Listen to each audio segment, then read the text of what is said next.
Hudaybiya sulhi. 6-yil Zulqa'da oyida payg'ambarimiz sollallohu alayhi vasallam umraga bormoqchi ekanligini xabarini aytdi. Va musulmonlarning ham xohlaganlari chiqishliklari mumkin edi. Bilasizlar, 1400 kishidan iborat musulmonlar jamlanib umra qilgani borishdi. Quraysh Makkaga musulmonlarni kirgizmadi. Bir qancha bordi keldilardan keyin, elchilarning kelib ketganidan keyin musulmonlar bilan Quraysh o'rtasida 10 yilga tinchlik sulh kelishildi. Va bu sulh Hudaybiya sulhi bilan mashhur bo'ldi. Sirat darslardan eshitganmiz, shartlari bir qancha shartlari bor edi. Makkadan birorta musulmon Madinaga o'zini valiylarning ruxsatisiz borsa, musulmonlar qaytarib beradi. Musulmonlarga yoqmadi bu narsa. Chunki musulmon hijrat qilib borsa, musulmonlar qaytarib beradi. Madinadan bir musulmon mushrik bo'lib Makkaga borib olsa, mushriklar qaytarib bermaydi.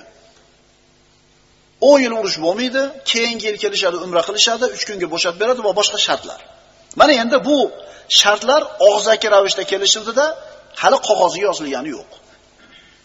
Bu sulhni kim yozdi? Ali roziyallohu anhu yozdi. Ya'ni Ali roziyallohu anhu yoshligidan o'qishni ham, yozishni ham bilgan. Alini yoshligidan o'qish va yozishni bilganligi ishora bor bunda. Payg'ambarimiz chaqirdilarda Alini yoz. Bismillahirrohmanirrohim. Suhayl Ar-Rahman nimaligini bilmaymiz dedi. Bismika Allohumma deb yoz dedi. Ali roziyallohu anhu Bismillahirrohmanirrohimni yozib qo'ygan edi. Payg'ambarimiz Aliga o'chir dedi. Chunki Quraysh bilan 10 yil tinchlikka, sulhga kelishib olayotganligi katta narsa edi. Shuning uchun bu juz'iy masalalarda payg'ambarimiz ularga yo'l berdi. Xo'p dedi. Shuning uchun tinchlik birinchi o'rindagi narsa bo'ladi. Yaxshi bilib olaylik shu narsani. 10 yilga tuzilgan sulh bor yo'g'i 2 yil davom etdi. 2 yilda Quraysh buzdi sulhni.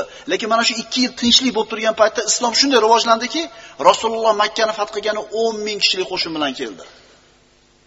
Shuning uchun tinchlik faqat islomning foydasiga bo'ladi, birodarlar. Tinchlik faqat islomning foydasiga. Siz bir fitnaga, g'alvaga yoki bir fasodga yo'l qo'yayotgan bo'lsangiz, bilingki, islom va musulmonlarga nisbatan jinoyat qilyapsiz. Xulosa, tinchlikni qadriga yetaylik. Payg'ambarimiz Rohmanir Rohimni o'chir deyapti. Rasulullohni o'chir deyapti. O'chiraver, bu mayda masalalar. Muhimi tinchlikka kelishdik. Tinchlik islomning foydasi. Payg'ambarimiz o'chir Rohmanir Rohim dedi. Ali roziyallohu anhu vallohi o'chirmayman Rasululloh dedi. Olib ket dedi payg'ambarimiz. Qani, ko'rsat. O'qishni ham, yozishni ham bilmagan payg'ambarimiz o'zi muborak qo'llar bilan o'chirib tashladi. So'ngra yoz. Bu Muhammad Rasululloh bilan Suhayl ibn Amr kelishgan masala dedi. Suhayl yana to'xta dedi. Agar seni biz Rasululloh deb bilganimizda sen bilan urushmagan bo'lardik dedi. Muhammad ibn Abdulloh deb yoz dedi. Ali yozib bo'lgan edi roziyallohu anhu. Rasululloh deb. O'chir dedi, o'chirmayman dedi. Payg'ambarimiz ko'rsat dedi. Ko'rsatdi, qo'li bilan o'chirib oldi. Rohmanir Rohimni o'chiryapti. Rasulullohni o'chiryapti, chunki orqasida kattaroq foyda turibdi, tinchlik turibdi.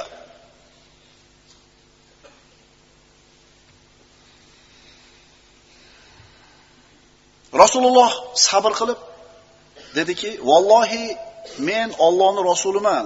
Garchi meni yolg'onchiga chiqargan bo'lsanglar ham, lekin mayli, Muhammad ibn Abdulloh deb yoz" dedi. Demak, sulhni Ali ibn Abi Talib roziyallohu anhu yozdi. 27-28 ga kirgan Ali roziyallohu anhu payg'ambarimizdan mana endi siyosat ishlarini o'rganyapti. Siyosatni o'rganyapti.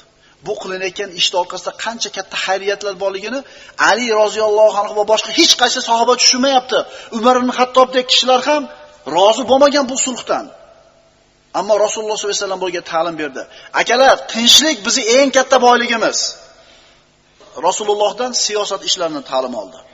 Birinchi darajali ishlar bor, ikkinchi darajali ishlar bor. Mayda masalalar ustida talashtirib, asosiy narsadan qolib ketmaylik, birodarlar. Masalan, asos dedik va juz'iyotlar dedik. Asos bor va mayda masalalar bor. Bir odam bir odamga zulm qildi. Tavba qilmadi, zolim. Xor bo'lishi asos. Qachon xor bo'lishi juz. Tushunarlimi? Xor bo'lishi aniq xor bo'ladi. Masala nimada faqat? Tushunarliga? Shuning uchun payg'ambarimiz sollallohu alayhi vasallam musulmonlarning tinchligi, da'vatda yoyilishligi, islomda rivoji uchun tinchlik kerak edi. Tinchlikni mahkam ushladi, asosni. Endi juz'iy masalalarni Rasululloh Rahmanir Rohimda nima qilavermaydi? o'chiraver dedi. Ta'lim olaylik birodarlar. Siyratni yaxshi o'qiylik, tarixni yaxshi o'qiylik. Zero o'tmishini bilmagan ummatni kelajagi yo'q birodarlar.